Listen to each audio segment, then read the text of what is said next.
ओम नमः शिवाय। हर हर महादेव। माता पार्वती की जय। प्यारे भक्तगणों, आज आप सभी श्रवण करेंगे चैत्र महीने की कृष्णा पक्ष की अमावस्या की व्रत कथा। इस बार चैत्र महीने की अमावस्या सोमवार को पड़ रही है, इसलिए इसे सोमवती अमावस्या के नाम से जाना जाएगा। हिंदू धर्म में सोमवती अमावस्या का विशेष महत्व होता है। विवाहित स्त्रियों द्वारा इस दिन अपने पतियों की दीर्घ आयु कामना के लिए व्रत विधान है। इस दिन मौन व्रत रहने से सहस्त्र गोदान का फल मिलता है। शास्त्रों में इसे अश्वत्थक प्रदक्षिणा व्रत की भी संज्ञा दी गई है।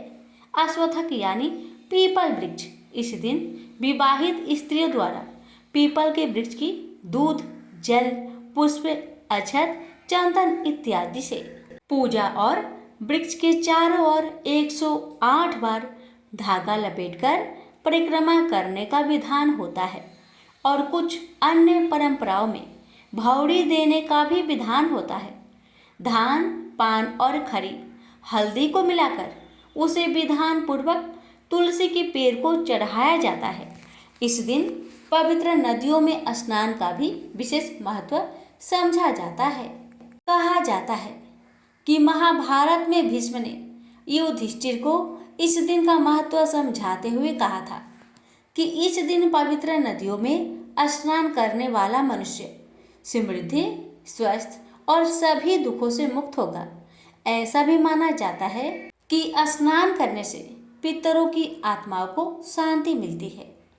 तो आइए श्रवण करते हैं सभी मनोकामनाओं को पूर्ण करने वाली सोमवती अमावस्या व्रत की बड़ी ही दुर्लभ कथा।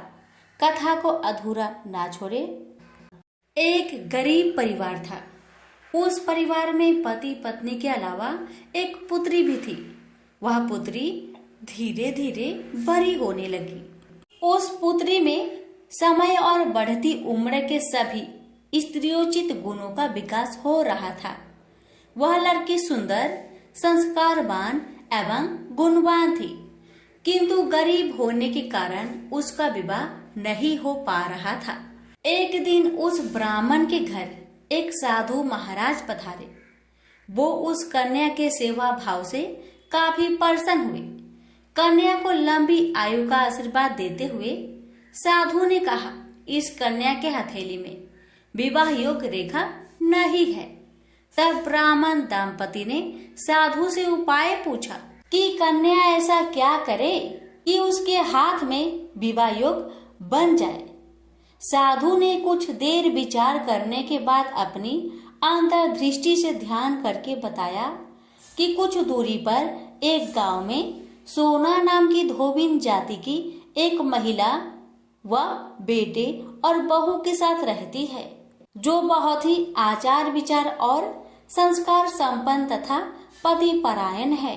यह कन्या उसकी सेवा करे और वह महिला इसकी शादी में अपने मांग का सिंदूर लगा दे और उसके बाद इस कन्या का विवाह हो तो इस कन्या का वैधव मिट सकता है। साधु ने ये भी बताया कि वह महिला कहीं आती जाती नहीं है। यह बात सुनकर ब्राह्मणी ने अपनी बेटी से धोबिन की सेवा करने की बात की। अगले दिन कन्या प्रातःकाल ही उठकर सोना धोबिन के घर जाकर साफ सफाई और अन्य सारे काम करके अपने घर वापस आ जाती। एक दिन सोना धोबिन अपनी बहू से पूछती है कि तुम तो सुबह ही उठकर सारे काम कर लेती हो और पता भी नहीं चलता। बहू ने कहा, माँ जी, मैंने तो सोचा कि आप ही सुबह उठकर सारे काम खुद ही खत्म कर लेती है।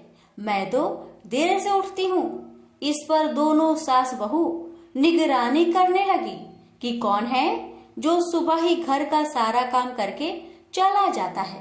कई दिनों के बाद धोबिन ने देखा कि एक कन्या अंधेरे घर में आती है और सारे काम करने के बाद चली जाती है। जब वह जाने लगी तो सोना धोबिन इसके पैरों पर गिर पड़ी। पूछने लगी कि आप कौन हैं और इस तरह छुपकर मेरे घर की चाकरी क्यों करती हैं। तब कन्या ने साधु द्वारा कही गई सारी बात बताई। सोना धोबिन पति परायण थी, उसमें तेज था, वह तैयार हो गई।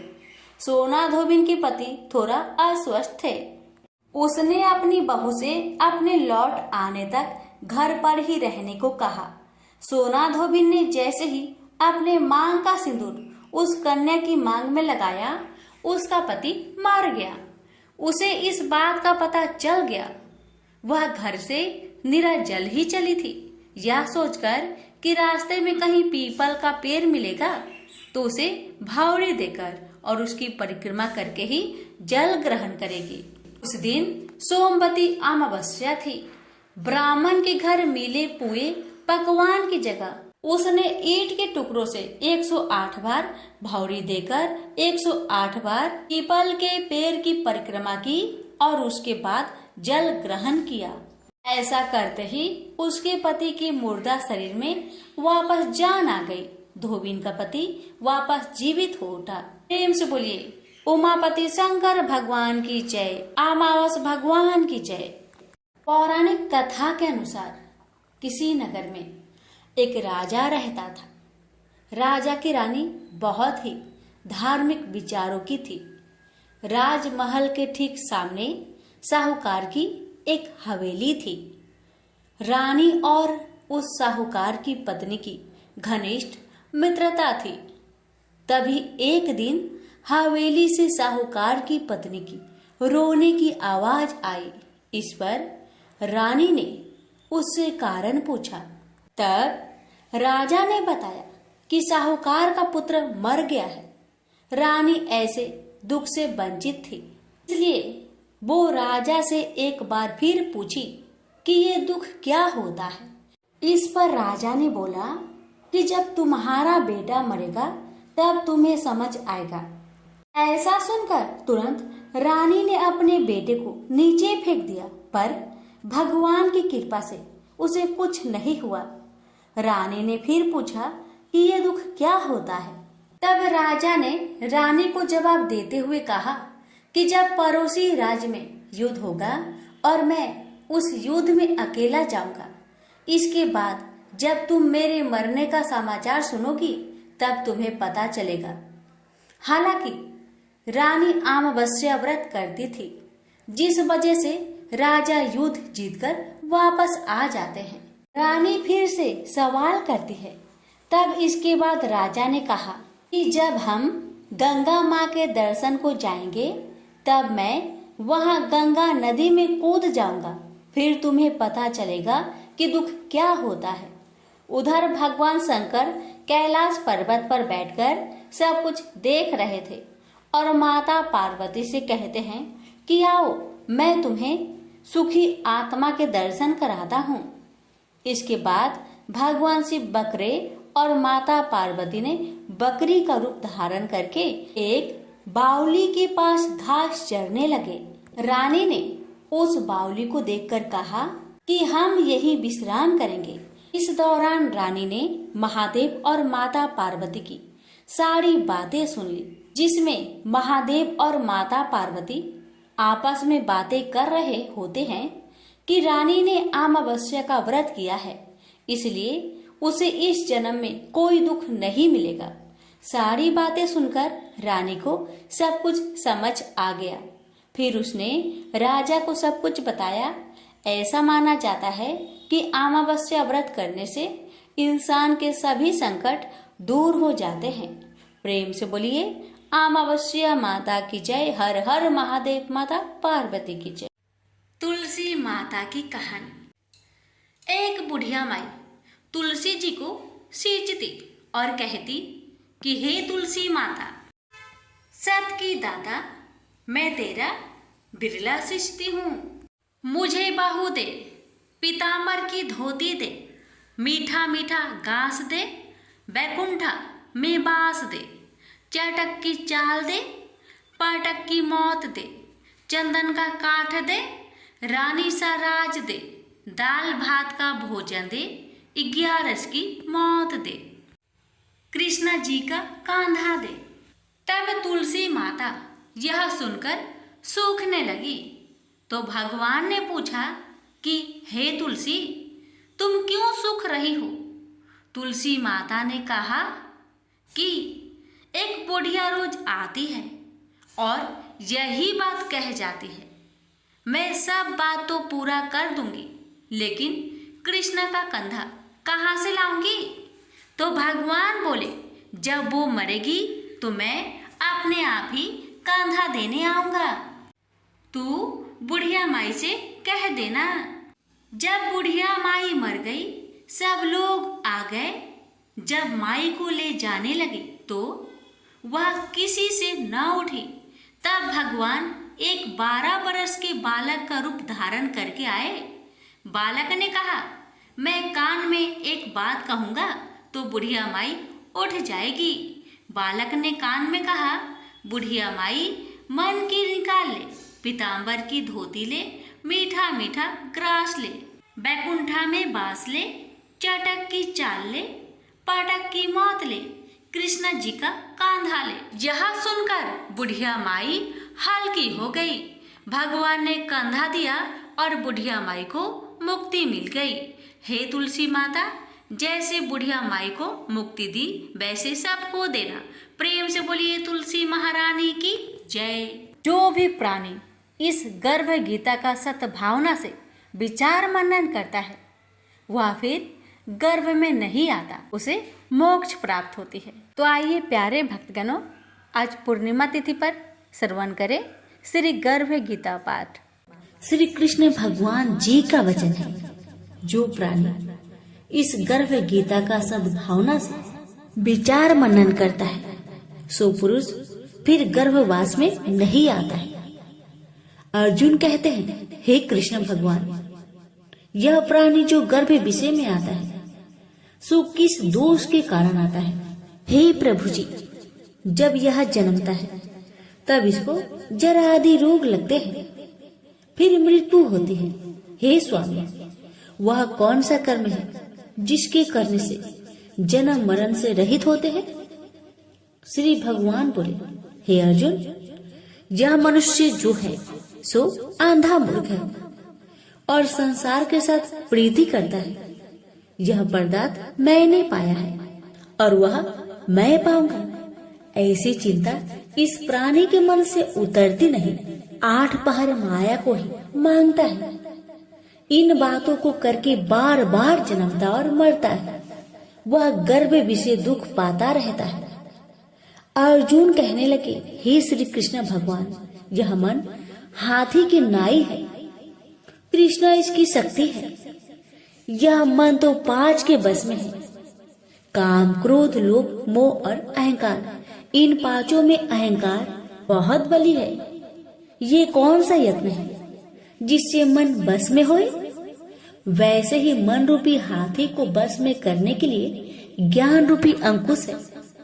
अहंकार करने से यह जीवन नरक में पड़ता है। अर्जुन कहते हैं, हे भगवान, जो एक आपके नाम के लिए वन खंड में फिरते हैं, एक वैरागी हुए हैं, एक धर्म करते हैं, इनको कैसे जाने? जो वैष्णव है वो कौन है? श्री भगवान कहते हैं, हे अर्जुन, मेरे ही नाम के लिए वनों में फिरते हैं, वह सन्यासी कहते हैं। एक सिर पर जटा बांधते हैं, एक अंग पर भस्म लगाते हैं। उनमें हम नहीं है, क्योंकि इनमें अहंकार है। इससे मेरा दर्शन दुर्लभ है। अर्जुन कहते हैं, हे भगवान, वह कौन सा पाप है जिससे स्त्री की मृत्यु हो जाती है? वह कौन सा पाप है जिससे पुत्र मर जाता है? और नपुंसक कौन से पाप से होते हैं? श्री भगवान कहते हैं, हे अर्जुन, जो किसी से कर्जा लेता है और देता नहीं, इस पाप से औरत मरती है। और जो किसी की अमानत रखी हुई बचा लेता है, उनके पुत्र मर जाते हैं। जो किसी का कार्य किसी के गोचर आए पड़े और वह जवानी कहे कि मैं तेरा कार्य सबसे पहले कर दूंगा, जब समय आए उसका कार्य न करे, इस पाप से नपुंसक होता है। यह बड़े पाप है। अर्जुन कहते हैं, हे भगवान, कौन से पाप से मनुष्य सदैव रोगी रहता है? किस पाप से गधे का जन्म पाता है? स्त्री का जन्म तथा टट्टू का जन्म क्यों कर पाता है और बिल्ली का जन्म किस पाप से होता है? श्री भगवान कहते हैं, अर्जुन, जो भी मनुष्य कन्यादान करते हैं और इस दान में मूल्य लेते हैं वो दोषी हैं। वे मनुष्य सदा रोगी रहते हैं। जो विषय विकार के वास्ते मदिरा पान करते हैं वे टट्टू का जन्म पाते हैं, और जो झूठी गवाही भरते हैं वह औरत का जन्म पाते हैं। जो रसोई बना के पहले आप भोजन कर लेते हैं और पीछे परमेश्वर को अर्पण करते हैं तो वे बिल्ली का जन्म पाती है। और जो मनुष्य अपनी झूठी वस्तु दान करते हैं औरत का जन्म पाते हैं, वह गुलाम औरतें होती हैं। अर्जुन कहते हैं, हे भगवान, कई मनुष्यों को आपने स्वर्ग दिया, सो उन्होंने कौन सा पुण्य किया है? और कई मनुष्यों को आपने हाथी घोड़ा रथ दिए हैं, उन्होंने कौन सा पुण्य किया है? श्री भगवान कहते हैं, हे अर्जुन, जिन्होंने स्वर्ण दान किया है उनको हाथी घोड़े वाहन मिलते हैं। जो परमेश्वर के निमित्त कन्यादान करते हैं सो पुरुष का जन्म पाते हैं। अर्जुन कहते हैं, हे भगवान, जिन पुरुषों के अंदर विचलित शरीर है उन्होंने कौन सा पुण्य किया है? किसी दो घर के संपत्ति है, कोई विद्वान है, उन्होंने कौन सा पुण्य किया है? श्री भगवान कहते हैं, हे अर्जुन, जिन्होंने अन्न दान किया है उनका सुंदर स्वरूप है। जिन्होंने विद्या दान किया है वह विद्यावान होते हैं। जिन्होंने संतों की सेवा की है वह पुत्रवान होते हैं। अर्जुन कहते हैं, हे भगवान, किसी को धन से प्रीति है, कोई स्त्रियों से प्रीति करते हैं, इसका क्या कारण है? समझाकर कहिए। श्री भगवान कहते हैं, हे अर्जुन, धन और स्त्री सब नाश रूप है, मेरी भक्ति का नाश नहीं है। अर्जुन कहते हैं, हे भगवान, यह राजपाट किस धर्म के करने से मिलता है? विद्या कौन से धर्म करने से मिलती है? श्री भगवान कहते हैं, हे अर्जुन, जो प्राणी काशी जी में निष्काम भक्ति से तप करते हुए देह त्यागते हैं वह राजा होते हैं, और जो गुरु की सेवा करते हैं सो विद्वान होते हैं। अर्जुन कहते हैं, हे भगवान, किसी को धन अचानक बिना किसी परिश्रम से मिलता है सो उन्होंने कौन सा पुण्य किया है? श्री भगवान कहते हैं, हे अर्जुन, जिन्होंने गुप्त दान किया है उसको धन अचानक मिलता है। जिसने परमेश्वर निमित्त पराया कार्य संवारा है वह मनुष्य रोग से रहित होते हैं। अर्जुन कहते हैं, हे भगवान, कौन सा पाप से अम्ली होते हैं और कौन से पाप से गूंगे होते हैं और कौन से पाप से कुष्ठी होते हैं? श्री भगवान कहते हैं, हे अर्जुन, जो आदमी नीच कुल की स्त्री से गमन करते हैं सो अम्ली होते हैं। जो गुरु से विद्या पढ़कर मुकर जाते हैं सो गूंगे होते हैं। जिन्होंने गौ घात किया है वे कुष्ठी होते हैं। अर्जुन कहते हैं, भगवान, जिस किसी पुरुष के देह में रक्त का विकार होता है वह किस पाप से होता है? और कोई दरिद्र होते हैं, किसी को खरक वायु होती है, और कोई अंधे होते हैं तो कोई पंगुल होते हैं, सो कौन से पाप से रहित होते हैं? और कई स्त्रियां बाल विधवा होती है तो यह किस पाप से होती है? श्री भगवान कहते हैं, हे अर्जुन, तो सदा क्रोधवान रहते हैं उन्हें रक्त विकार होता है।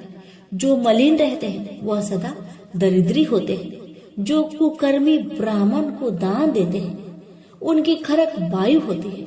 जो पराई स्त्री को नंगी देखते हैं, गुरु की पत्नी को कुदृष्टि करते हैं सो अंधे होते हैं।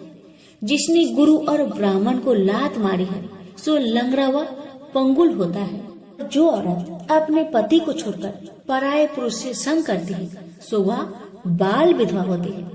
अर्जुन कहते हैं, हे भगवान, आप पर ब्रह्मा हो, आपको नमस्कार है। आगे मैं आपको संबंधी जानता था, परंतु अब मैं ईश्वर रूप में जानता हूँ। हे पर ब्रह्मा, गुरु दीक्षा कैसी होती है सो कृपा करके मुझसे कहिए। श्री भगवान कहते हैं, हे अर्जुन, तुम धन्य हो, तुम्हारे माता पिता भी धन्य हैं, जिनके तुम ऐसे पुत्र हो। हे अर्जुन, सारे संसार का गुरु जगन्नाथ, विद्या का गुरु काशी, चारों वर्णों का गुरु सन्यासी है। सन्यासी उसको कहते हैं जिन्हें सबका त्याग करके मेरे प्रति मन लगाया है, सो ब्राह्मण जगत गुरु है। हे अर्जुन, यह बात ध्यान देकर सुनने की है। गुरु कैसा करे? जिसने सब इंद्रियां जीती हो, जिसको सब संसार ईश्वर में नजर आता हो और सब जगत से उदास हो। ऐसा गुरु करे जो परमेश्वर को जानने वाला हो और उस गुरु की पूजा सब तरह से करे। हे अर्जुन, जो गुरु काम भक्त होता है और जो प्राणी गुरु की पूजा सब तरह से करे। हे अर्जुन, सो गुरु का भक्त होता है और जो प्राणी गुरु की पूजा सब तरह से करे। हे अर्जुन, जो गुरु का भक्त होता है और जो प्राणी गुरु के सम्मुख होकर भजन करते हैं, उसका भजन करना सफल है। जो गुरु से विमुख है, उनको सप्त ग्राम मारे का पाप है। गुरु से विमुख प्राणी दर्शन करने योग्य नहीं होते। जो गृहस्थी संसार में गुरु के बिना है, चांडाल के समान है। जिस तरह मदिरा का भंडार हो, उसमें जो गंगा जल है सो अपवित्र है, इसी तरह गुरु से विमुख का भजन सदा अपवित्र होता है। उसके हाथ का देवता भी नहीं लेते, उसके सब कर्म निष्फल है। कुकर, सुकर, गंधर्व, काक, ये सब की सब योनि में बड़ी खोटी योनि है। सबसे यह मनुष्य खोटा है जो गुरु नहीं करता। गुरु बिना गति नहीं होती, यह अवश्य नरक को जाएगा। गुरु दीक्षा बिना प्राणी के सब कर्म निष्फल होते हैं। हे अर्जुन, जैसे चारों वर्णों को मेरी भक्ति करना योग है, तैसे गुरु धार के गुरु की भक्ति करना योग है। जैसे गंगा नदियों में उत्तम है, सब व्रतों में एकादशी का व्रत श्रेष्ठ है, वैसे हे अर्जुन, शुभ कर्मों में गुरु सेवा उत्तम है। गुरु दीक्षा बिना प्राणी पशु योनि को पाता है। जो धर्म भी करता है सो पशु योनि में फल भोगता है, 84 योनियों में भ्रमता रहता है। अर्जुन कहते हैं, हे श्री कृष्ण, भगवान गुरु दीक्षा क्या वस्तु है? भगवान कहते हैं, अर्जुन धन्य जन्म है तेरा जिसने यह प्रश्न किया है। तू धन्य है। गुरु दीक्षा के 2 अक्षर हैं, हरिओम। इन अक्षरों को गुरु कहता है। यह चारों वर्णों को अपना श्रेष्ठ है। हे अर्जुन, जो गुरु की सेवा करता है उस पर मेरी प्रसन्नता है। वह 84 से छूट जाएगा, जन्म मरण से रहित हो, नरक नहीं भोगता। गुरु की सेवा करता है, उसको कई अश्वमेघ यज्ञ के पुण्य का फल मिलता है। गुरु की सेवा मेरी सेवा है। हे अर्जुन, हमारे तुम्हारे संवाद जो पढ़ेंगे सो गर्भ के दुख से बचेंगे, 84 कट जाएगी।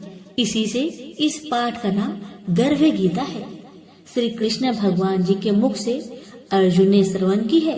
गुरु दीक्षा लेना उत्तम कर्म है। उसका फल है कि नरक से वह 84 से जीव बचा रहता है। भगवान बहुत प्रसन्न होते हैं। प्रेम से बोलिए श्री कृष्ण भगवान की जय। एक बार गणेश जी ने पृथ्वी के मनुष्य की परीक्षा लेने का विचार किया। वे अपना रूप बदलकर पृथ्वी पर भ्रमण करने लगे।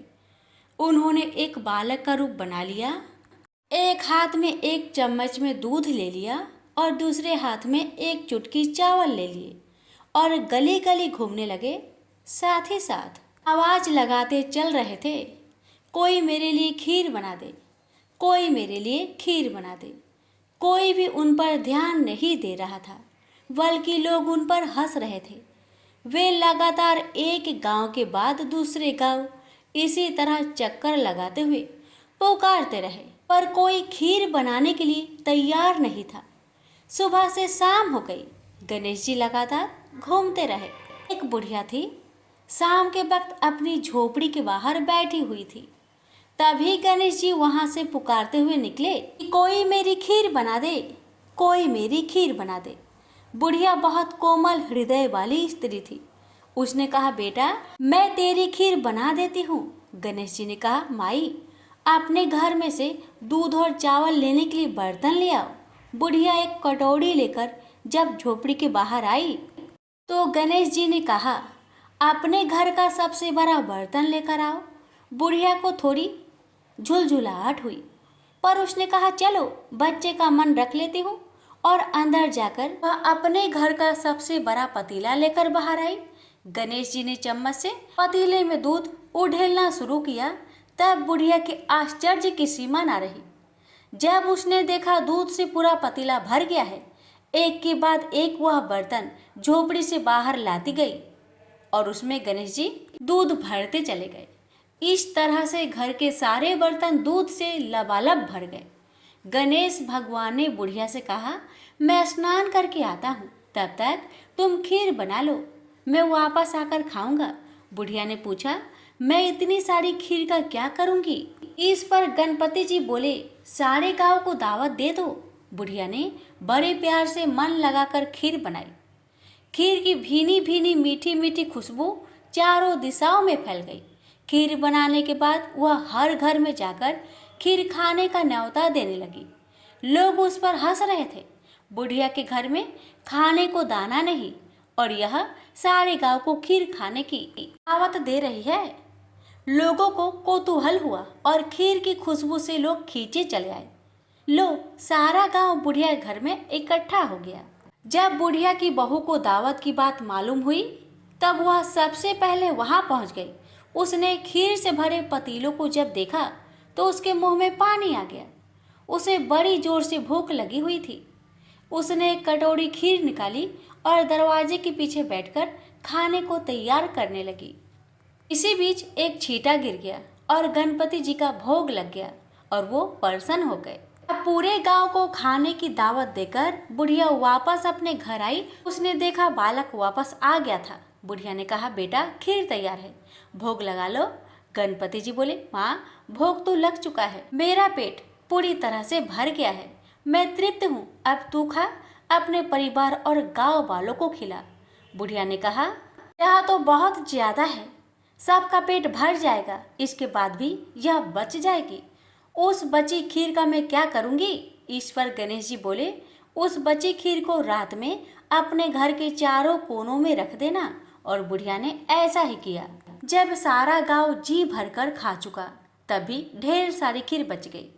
उसने उसके पत्र को अपने घर के चारों तरफ रख दिया। वहां उठकर उसने क्या देखा? पतीले में खीर के स्थान पर हीरे, जवाहरात और मोती भर गए हैं। वह बहुत खुश हुई। उसकी सारी दरिद्रता दूर हो गई। वह आराम से रहने लगी।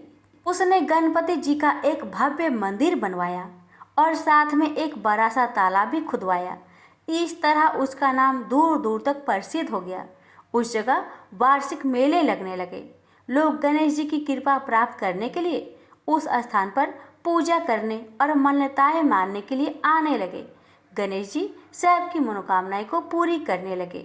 प्रेम से बोलिए गणेश भगवान की जय। एक लपसी था, एक तपसी था। तपसी हमेशा भगवान की तपस्या में लीन रहता था। लपसी रोजाना 1.25 सेर की लापसी बनाकर भगवान का भोग लगाकर जीम लेता था। एक दिन दोनों लड़ने लगे। तपसी बोला, मैं रोज भगवान की तपस्या करता हूँ, इसलिए मैं बड़ा हूँ। लपसी बोला, मैं रोज भगवान को 1.25 सेर लापसी का भोग लगाता हूँ, इसलिए मैं बड़ा हूँ। नारद जी वहां से गुजर रहे थे। दोनों को लड़ता देखकर उनसे पूछा कि तुम क्यों लड़ रहे हो? तपसी ने खुद के बड़ा होने का कारण बताया और लपसी ने अपना कारण बताया। नारद जी बोले, तुम्हारा फैसला मैं कर दूंगा। दूसरे दिन लपसी और तपसी नहाकर अपनी रोज की भक्ति करने आए तो नारद जी ने छुपकर 1.25 करोड़ की एक एक अंगूठी दोनों के आगे रख दिए। तपसी की नजर जब अंगूठी पर पड़ी तो उसने चुपचाप अंगूठी उठाकर अपने नीचे दबा लिया। तपसी की नजर अंगूठी पर पड़ी लेकिन उसने ध्यान नहीं दिया। भगवान को भोग लगाकर लपसी खाने लगा। नारद जी सामने आए तो दोनों से पूछा कि कौन बड़ा है, तो नारद जी ने तपसी से खड़ा होने को कहा। वो खड़ा हुआ तो उसके नीचे दबी अंगूठी दिखाई पड़ी। नारद जी ने तपसी से कहा, तपस्या करने के बाद भी तुम्हारी चोरी करने की आदत नहीं गई, इसलिए लपसी बड़ा है और तुम्हें तुम्हारी तपस्या का कोई भी फल नहीं मिलेगा। तपसी शर्मिंदा होकर माफी मांगने लगा। उसने नारद जी से पूछा, मुझे मेरी तपस्या का फल कैसे मिलेगा? नारद जी ने कहा, यदि कोई गाय और कुत्ते की रोटी नहीं बनाएगा तो फल तुझे मिलेगा। यदि कोई ब्राह्मण को भोजन करवाकर दक्षिणा नहीं देगा तो वह फल तुझे मिलेगा। यदि कोई साड़ी के साथ ब्लाउज नहीं देगा तो फल तुझे मिलेगा। यदि कोई दिए से दिया जलाएगा तो फल तुझे मिलेगा। यदि कोई सारी कहानी सुने लेकिन तुम्हारी कहानी नहीं सुने तो फल तुझे मिलेगा।